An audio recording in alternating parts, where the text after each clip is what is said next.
Hello, everybody, and welcome back to the Abstraction Cup round of 16. We are almost done with this weekend, but we got plenty more matches here for you guys.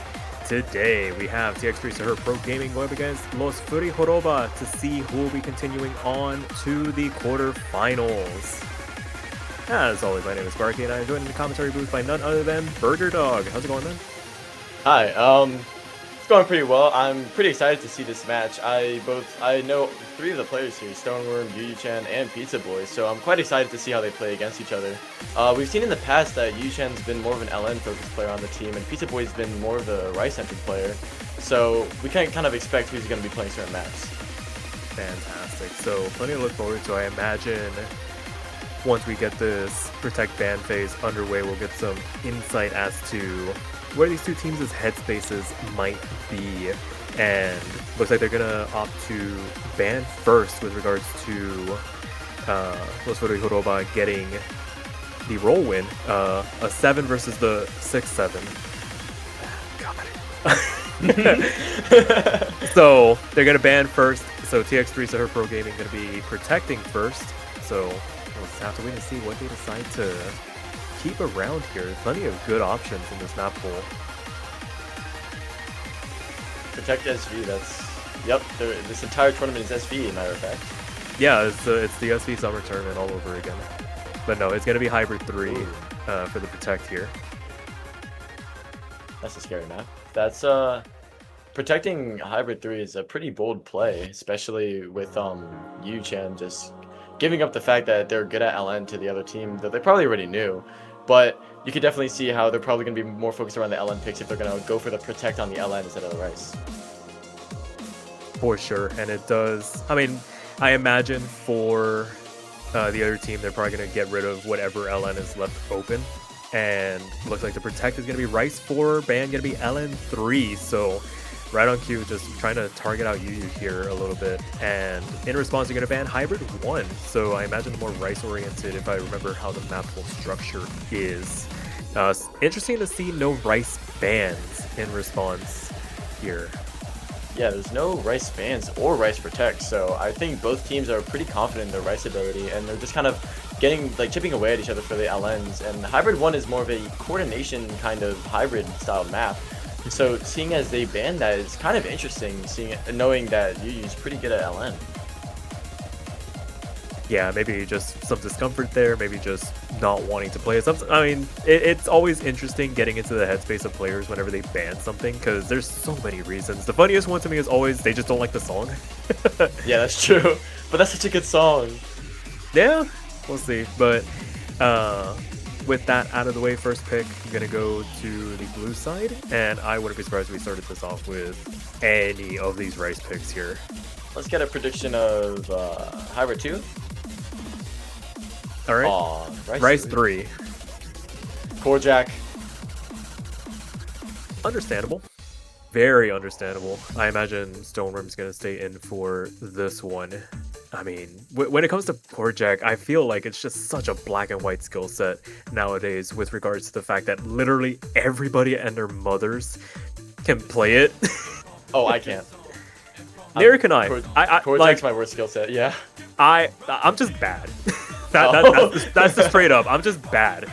But it just seems to be exacerbated with Core Jack, and I've gotten used to seeing players just absolutely demolish these styles of picks. Like, I expect like a 99.9 out of everybody on any given day. But we'll have to wait and see once the lineups are decided who is going to be playing this one as we wait for the players to get situated. Ooh, Hakitsu versus Pizza Boy. So Stoneworm is not going to be out for this one, and Hakitsu's just waiting for that mirror on their part. But yeah, this Core Jack made by White Clocky, I'm pretty surprised that White Clocky made a map like this, honestly. Most of the maps that I know by them are Tech and LN Tech. Yeah, so it can lead to some very interesting stylistic choices. And I mean, 140 BPM, pretty comfortable, I imagine, with a bit of an asterisk. We haven't reached the point where we see players like falling off a cliff quite yet, but I imagine it starts to get a little strenuous. But looks like it is going to be Pizza Boy and Hakitsu going at it against each other here on this opening pick. And yeah, all right, we can just hold on to 100% for about 100 notes. That's normal. Yeah, normal stuff. I mean, for Kojak, that's decently normal, but we do see Hakitsu pulling up a little bit, barely doing better than Pizza Boy with like a very slight accuracy check above him. But Pizza Boy is getting a lot of those perfects as we see the vocals continue to go on and the Kojak continue to go on. Yeah, opening salvo out of the way here. Both players, like I said, 99.9 just feels like the bare minimum when it comes to Kojak at this level. And both players living up to the billing.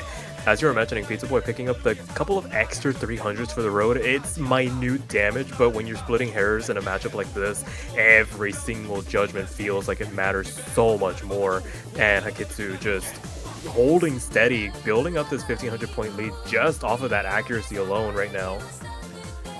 Yeah, this is quite a ratio difference. We can see Hakitsu just getting all of those marvelouses that Pizza Boy just can't pick up. Already gapping from a 1,500 to a 20, almost a 2,700, and just from the accuracy alone, as you said. And Pizza Boy drops. That is not gonna help their case with already with now a 13,000 point lead. I don't know how Pizza Boy's gonna pull back.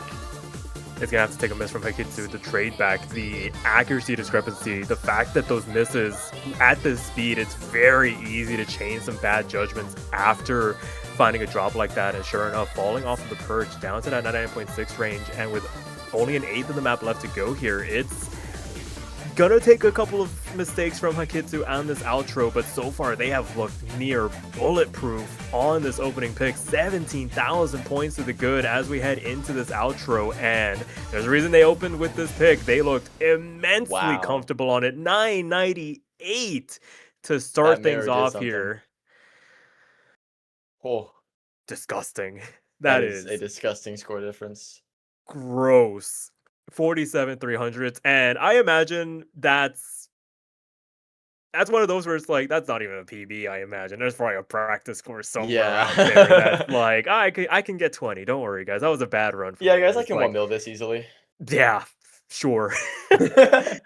But as it stands, there's a reason why they opened with it. They look, and they proved it there. For TX3, it's like you just kind of shake that one off. All right, not much I can do there, and you just focus on what you got. And sure enough, LN2 going to be the pick here for Red Side's opening pick. Yep, we can definitely see how Yu's bringing out those strengths here, especially after Pizza Boy with the loss. Although, knowing Pizza Boy, one of his worst skill sets is Kojak, so I hope to see a better performance with him on other maps, such as like LN2. But we are going to see Yu-Chan and Kawhi come out here with the LN2 against Hakitsu again, I think. Oh, and we're switching teams. They've defected. They're switching. Yep, we're on the wrong teams, guys. We do little trolling here. Yeah, we do a little trolling around here. What is it? The slot organization can be pretty fickle sometimes, but as it stands, they got themselves corrected. We're gonna see Yu on the LNs. Hakitsu gonna stay in. Maybe Hakitsu's a Kojak and LN player. Well, let's wait and see. All-rounder. All right, we see a 981,000 score difference. Thank you, Bancho. Hey, it's a precursor. It's a preview. True. Oh. Yeah, we love Bancho sometimes. No. Okay. Like this client, we love it so much. It's held together by the silliest of strings. The thinnest string possible is holding this entire game together. Absolutely. And right now, both players gonna make their way up to that 400 combo cap. FC's still intact, separated by the accuracy. It was Yu for the slightest of moments, but Hakitsu holding on to the higher accuracy for now. It's not making that much of a difference in terms of the leaderboard as it stands, as Yu begins to climb back up to match the accuracy out of this introduction. It is 0.02% separating both players, and it is 800 points between the two of them going into the next quarter. Yeah, this is an very intense close match. This is roughly what we saw at the beginning of the other Core Jack map, but hopefully for entertainment purposes they can keep that like similarity. We do see that the fact that Hakitsu is keeping a roughly like that 99.5-ish, but Yu-Chan has been gaining this entire time, and we're coming into the drop here, and we are oh, and Yu drops, falling in the footsteps of Pizza Boy and letting Hakitsu gain that lead again.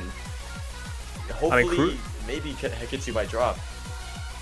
Gonna need a trade back, but honestly, from Yu-Chan, it's basically falling into the clutches of Hakitsu's accuracy. They've been showing that they can build on that, and once they get back with the 400 combo cap, the recovery on a map like this is very easy, and starting to chip away at that lead that Hakitsu has now. 1,400 points, gonna shrink ever so slightly, but now the accuracy begins to come into play. If they can't maintain that, if they can't rebuild above Hakitsu, then Hakitsu can just fend them off with that miss. Oh, a second one to boot miss on these stabbing chords. 4,000 points now for Hakitsu with half the map left to go. It's not over by any stretch of imagination, but you'd imagine this is a pretty healthy cushion for them to work with now. Yeah, this is a very good foundation for Hakitsu to gain the lead here, but we do see the lead is kind of going up and down. It is having a little bit of a downtrend. We're going closer and closer to only a 4,000 score difference, and if Hakitsu drops somewhere around here to trade, then it is 100% possible for you to get that lead back, but it doesn't seem like that with Hakitsu's consistency showing throughout this map and the last map. And we do see that Yu-Chan is also keeping their accuracy and kind of gaining a little bit. Yeah, absolutely. Hakitsu has been very good so far, transitioning from that Core Jack pick into these LNs. That being said, this is such a fragile lead. You can see the hundreds of % beginning to bleed from their score. It is now 2,000. They find the drop. Yu is in a position to capitalize, swinging it back into their favor with an eighth of the map left to go to 700 points. It is such a fragile lead. Is there enough time for them to try and reclaim this? They do have an extra miss in the back pocket going into this outro. Can they swing it back here? Yes, it is 100% possible to swing it back, but it does seem like Yu-Chan is keeping that lead as we enter near the ending of the map. We're inching closer and closer to the end, and Yu's just getting that score lead. It's going up and up. Hakitsu's drop was so detrimental, especially with the fact that Yu does secure the win at the end there with 2 misses to 1. That is an insane. Oh, they did miss in the beginning. Oh, or wait, wow. no, I think it was an LN break.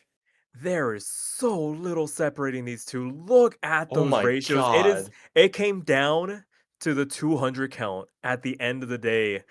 The 18 extra 200s for Hakitsu over the course of that map, making the difference. It is literally less than 2,000 points separating them. That is way too close for comfort if you are tx3. So yeah. I would not rely on you. I'm not saying that Yu is bad by any means necessary. That was an amazing score, but I wouldn't say that going for an LN pick is a definitive win. There is definitely the possibility of having a going back and forth and having a loss there.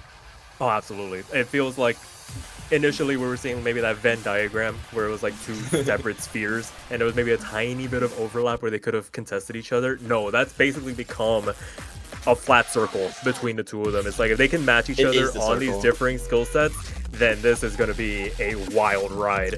As looks like blue team is going to be Rice 4. This is a very good map. I personally as a player enjoyed this map a lot. There are a lot of mini jacks and a lot of interesting and kind of weird bursts with those mini jacks. So I wonder how Pizza Boy and Stormworm are going to hold up, especially seeing as Pizza Boy is not the best at core jack, although mini jacks is an entirely different skill set. Yeah, absolutely. If you sprinkle it in for a little bit of flavoring in a map, then it should be fine. But just like pure, unadulterated 140 BPM 1-2s, then you can start to see maybe some struggle just maintaining that consistency. But we'll have to wait and see. Stoneworm making their first appearance in this match. See how they compare to Pizza Boy on this particular map. An opportunity maybe for early breakpoint, or will we maintain parity here? Yeah, we see the beginning here with a lot of graces and such, with showing that Stoneworm does have the higher ratio on parts like these, although we do have the entire map left to go. And as you said, this map can definitely give a lead to one person because right now it's 1-1. So there is a lot of room to be able to take the lead ahead and maybe tilt the other players. For sure. Both players making it up over that 400 combo cap, separated by 0.5% for the moment. Very little to go off of in terms of any mistakes to speak of. I mean, I always have to be careful saying that they're making mistakes, because in this context, 300s are the bar for mistakes, given the level of performance these two teams have been performing at. It is still neck and neck between these two teams with 2/3 of the map left to go here. 100%. Pizza Boy is definitely going to have to rely on the fact that if Stoneworm just has a less of a stamina bar against him, then he might be able to, even with a worse ratio, be able to pull through if Stoneworm gets a lot of grades. But as you said, having a 300 being considered as a mistake shows the level of consistency and skill that these players already have in round of 16. I'm really excited for the quarterfinals, but we're coming up here to another drop or another series of bursts, and we do see that Stoneworm is keeping a bit of a higher accuracy with barely more 300s.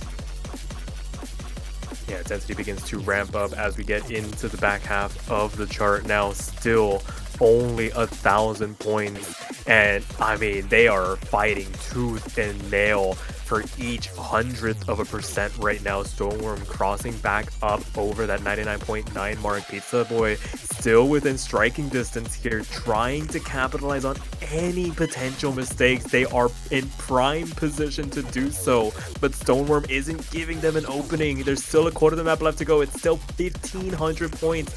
What is going to happen in this outro?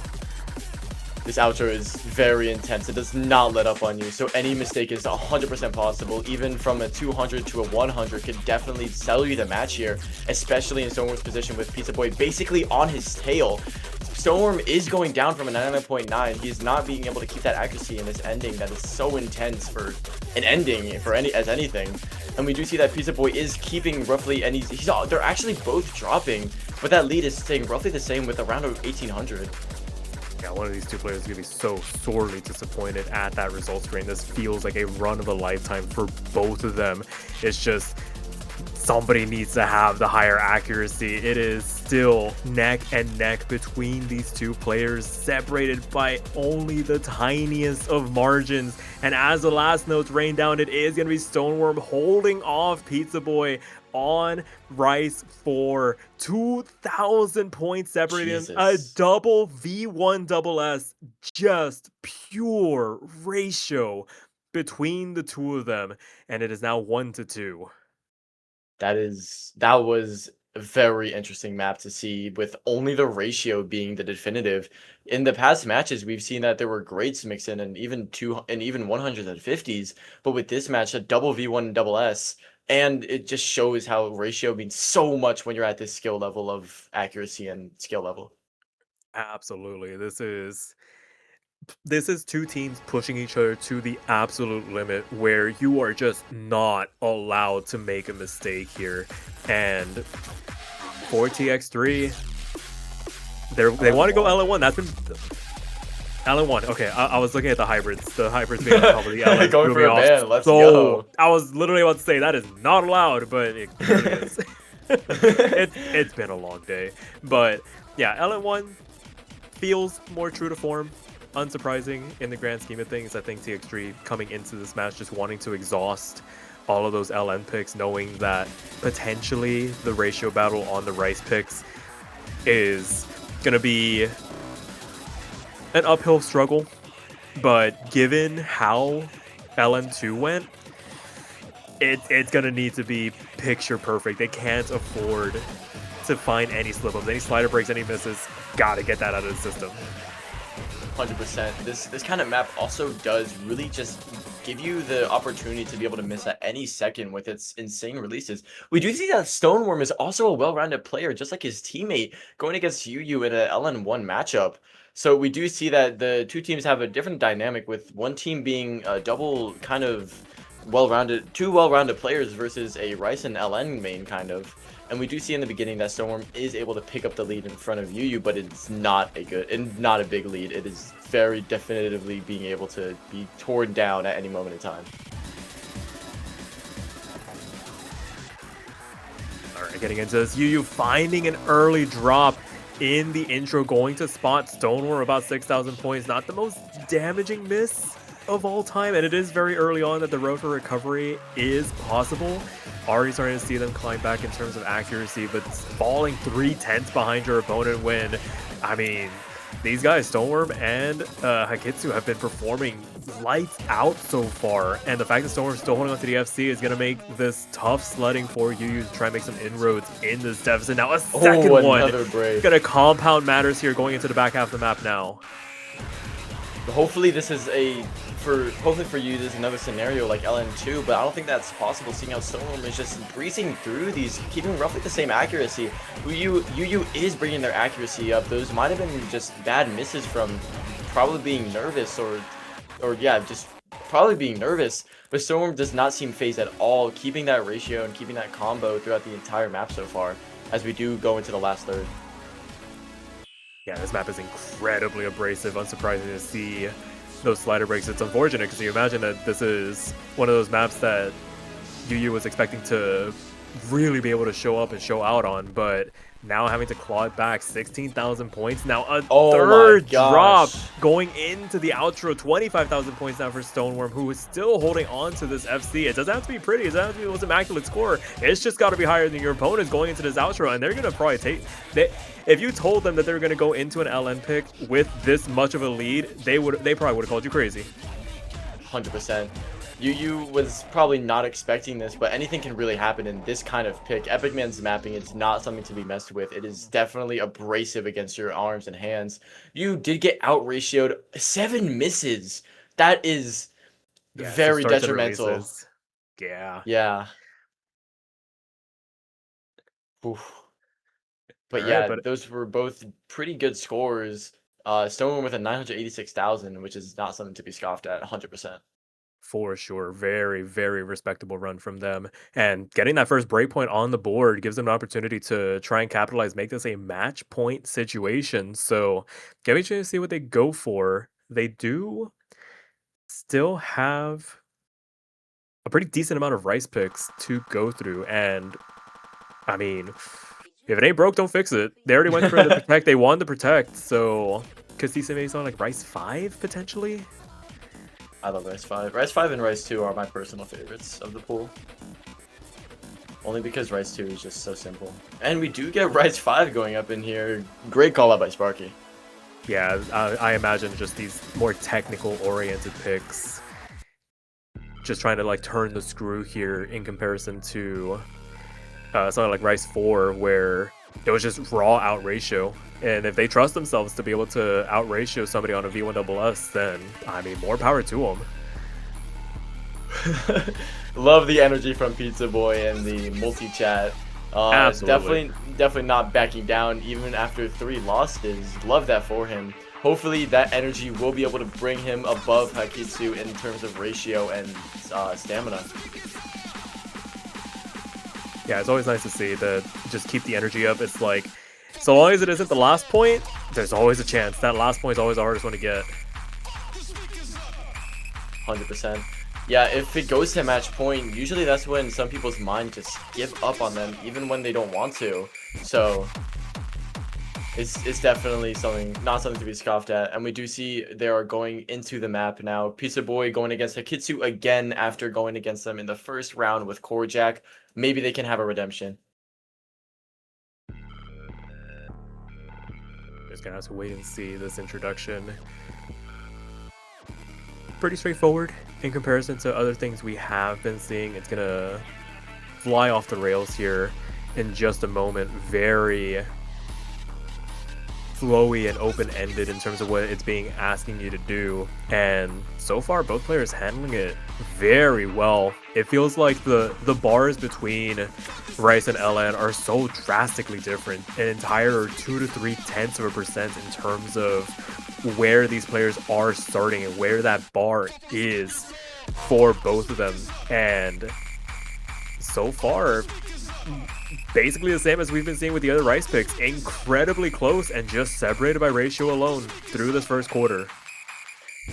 yeah, with 2 PFCs, really, that ratio is the most important thing you can have. And we do see Pizza Boy having, like, it's not even, oh, we do see a good coming out of Pizza Boy's side, which is going to bring up the score difference for Hagitsu.